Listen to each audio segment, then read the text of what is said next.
بسم اللہ الرحمن الرحیم۔ الفاختہ، فاختہ یہ الفواخت کا واحد ہے۔ فاختہ ان پرندوں میں سے ہے جن کے گلے میں طوق ہوتا ہے۔ فاختہ کو عربی زبان میں السلسل بھی کہا جاتا ہے۔ لوگوں کا خیال ہے کہ فاختہ کی آواز سن کر سانپ بھاگ جاتے ہیں۔ ایک حکایت بیان کی گئی ہے کہ کسی سرزمین میں سانپوں کی کثرت تھی، پس وہاں کے لوگوں نے کسی حکیم سے اس کی شکایت کی تو حکیم نے لوگوں کو حکم دیا کہ اس سرزمین میں فاختہ کو چھوڑ دو۔ پس انہوں نے ایسے ہی کیا تو سانپ وہاں سے بھاگ گئے۔ اور یہ خاصیت صرف عراقی فاختہ میں ہے، حجازی میں نہیں۔ فاختہ کی آواز میں فصاحت اور کشش ہوتی ہے، اور یہ فطری طور پر انسانوں سے مانوس ہوتی ہے۔ اسی وجہ سے گھروں میں رہتی ہے، اور اہل عرب فاختہ کو کذب سے منسوب کرتے ہیں، کیونکہ یہ اپنی آواز میں کہتی ہے یہ کھجور پکنے کا وقت ہے، حالانکہ اس وقت کھجور کے خوشے بھی نہیں نکلتے۔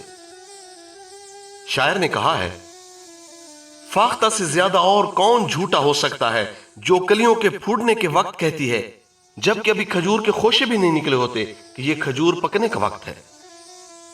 علامہ دمیری رحمۃ اللہ علیہ فرماتے ہیں کہ فاختہ کے ساتھ جھوٹ کو منسوب کرنے کی وجہ یہ ہے، جیسا کہ امام غزالی رحمۃ اللہ علیہ نے کتاب احیاء العلوم کے آخر میں لکھا ہے کہ وہ عشاق جن کی محبت حد سے تجاوز کر جاتی ہے ان کی گفتگو سننے سے لذت حاصل ہوتی ہے اور وہ اپنے کلام میں معذور سمجھے جاتے ہیں۔ جیسے حکایت بیان کی گئی ہے کہ ایک فاختہ کا نر اپنی مادہ کو قریب بلا رہا تھا، لیکن فاختہ اس کے قریب جانے سے انکار کر رہی تھی۔ پس فاختہ کے نر نے کہا، تو مجھ سے کیوں دور رہتی ہے، حالانکہ تیری محبت میں میرا یہ حال ہے کہ اگر تو چاہے تو میں تیرے لیے حضرت سلیمان علیہ السلام کے تخت کو پلٹ دوں۔ پس حضرت سلیمان علیہ السلام نے فاختہ کے نر کی اس گفتگو کو سن لیا۔ پس آپ نے اس کو بلا کر فرمایا، تجھے اس قسم کی گفتگو کرنے کی ہمت کیسے ہوئی؟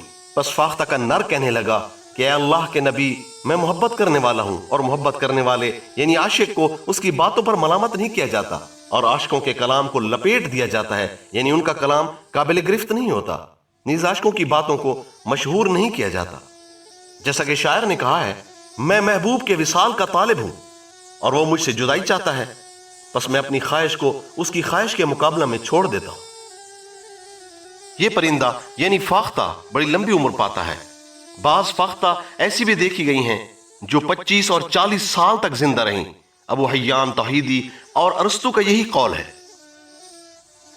شرعی حکم: فاختہ کا گوشت کھانا اور اس کی خرید و فروخت بالاتفاق حلال ہے۔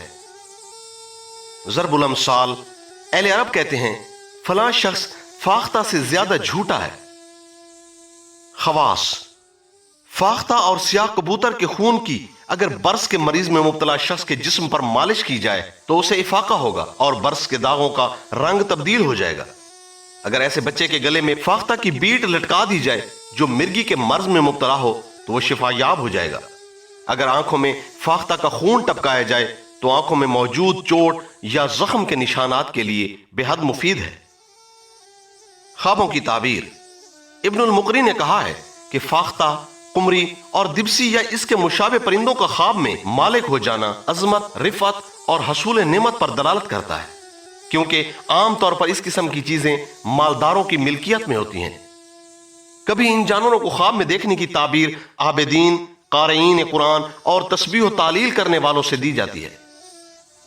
کبھی فاختہ کو خواب میں دیکھنے کی تعبیر کھیلنے، کودنے اور گانے بجانے والے افراد سے دی جاتی ہے، اور کبھی اس کی تعبیر بیویوں اور باندیوں سے دی جاتی ہے۔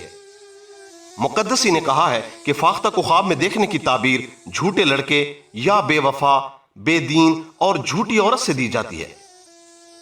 ارتامیدوس نے کہا ہے کہ فاختہ کو خواب میں دیکھنا با وفا اور حسین و جمیل عورت کی طرف اشارہ ہے۔ واللہ اعلم۔